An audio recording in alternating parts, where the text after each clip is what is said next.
eu peguei os números aqui, Fábio, só por curiosidade, né? A Ferrari 242 vitórias, McLaren 183, Mercedes 125, Williams 114 e a Red Bull na quinta colocação com 100, mais 14 ela passa a Williams. Pois é, aí fica a pergunta, né, Raposo? Aonde estão Mercedes e Red Bull na história da Fórmula 1? Aonde elas se encaixam na grandeza das equipes na história da Fórmula 1? Eu acho que essa é a reflexão pós-Canadá. E não é só a Red Bull, é a Mercedes também. Por que elas estão na história? Evidentemente. É bom explicar para aquele que está passando assim, correndo e não está prestando atenção. É claro que a Mercedes e a Red Bull são históricas, hiper históricas. Mas aonde elas se encaixam, assim? Qual o tamanho, né? Como a gente gosta de brincar, dessas equipes? Porque os números são avassaladores, mas são domínios, digamos assim, são números concentrados, né?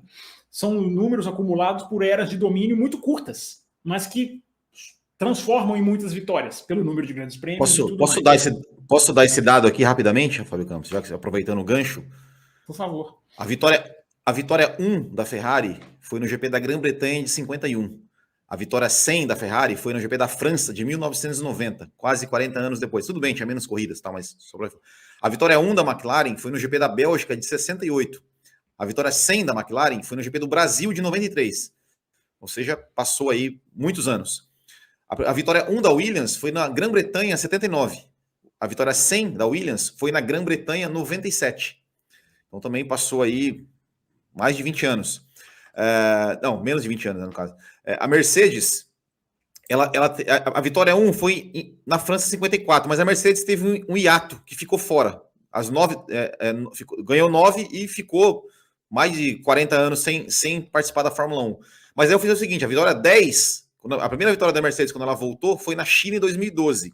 A vitória 100 foi no México em 2019, mas a vitória 110, do retorno até a vitória 100, né, depois do retorno, foi na Rússia 2020, em apenas 8 anos. E a Red Bull, vitória 1, China 2009 e vitória 100, Canadá 2023.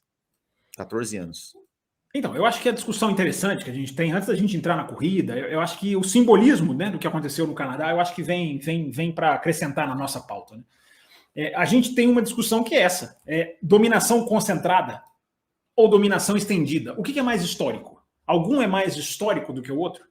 Porque é o que eu estou dizendo, dominação concentrada, Mercedes, por mais que tenham lá, Mercedes teve 4 vitórias em 54 e 5 em 55, né? É fácil de lembrar.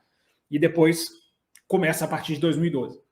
Mas é um domínio concentrado, um domínio desculpa, é uma história concentrada num domínio. A Ferrari não é assim, a Williams não é assim, a McLaren não é assim, ou não é tanto assim, já que essas equipes não conseguem, digamos, engordar esses números. Mas eu acho que a pergunta é essa, o Raposo e o Will. Vitórias, claro que trazem grandeza. As vitórias fazem a grandeza das equipes. Mas não é a frieza matemática dos números que define sozinha essa grandeza. Quem tem mais vitórias, ou quem tem um pouquinho mais. A discussão, por exemplo, Red Bull versus Williams. Há uma discrepância de 14 vitórias. Qual é mais histórica? Dá uma ótima discussão, dá um ótimo debate. Se é que tem que ter uma mais histórica ou não, né? Porque também essa questão de comparação...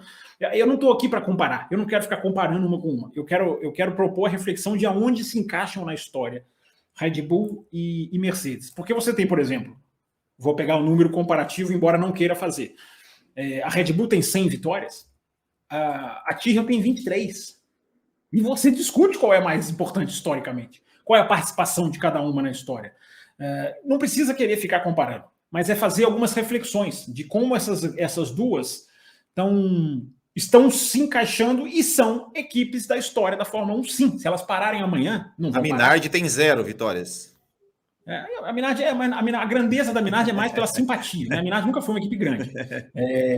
A Minardi é uma equipe simpática, histórica por isso. Mas se a Red Bull e a Mercedes pararem amanhã, não vão parar, repito, porque né, não vão abrir mão de dinheiro que está entrando aos borbotões.